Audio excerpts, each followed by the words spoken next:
of the Earth, an environmental organization, is calling on the government to rescind its decision of mining bauxite in the Atewa forest. Speaking on the sidelines of a press briefing on the need for Parliament to pass the Wildlife Resources Management Bill, project coordinator of the environmental organization, Nehemiah Ojebio, highlighted the importance of the forest reserve and the need to protect it. If we talk about bauxite mining, mining has its own problems.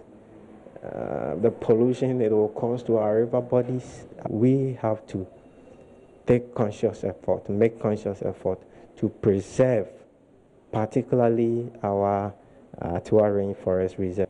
We are calling on the government to hold its decision on mining in Atewa and designate the area as a national park.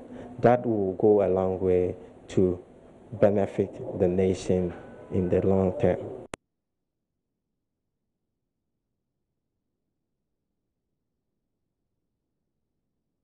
Meanwhile, Executive Director of Ghana Wildlife Society, S.C. Latte, says there's the urgent need to revise the current regulations governing wildlife to meet prevailing challenges.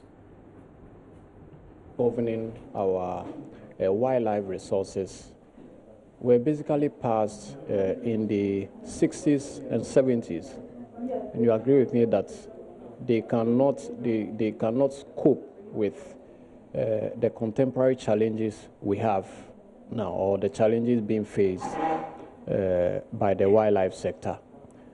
For instance, the kind of infrastructure you see springing up along our shores, inland.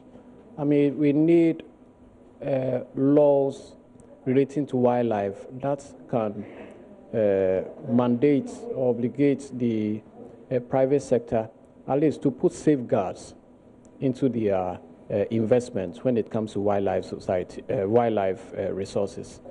So all these are clear justifications why we need to overhaul the legal regime when it comes to wildlife, because a similar exercise was done to the forestry sector.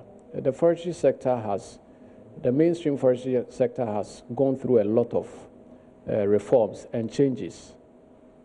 And we think that due attention has to be paid to wildlife as well, because wildlife management has been relegated to the background. You cannot consider the forest as more important than the wildlife, because forest itself is wildlife.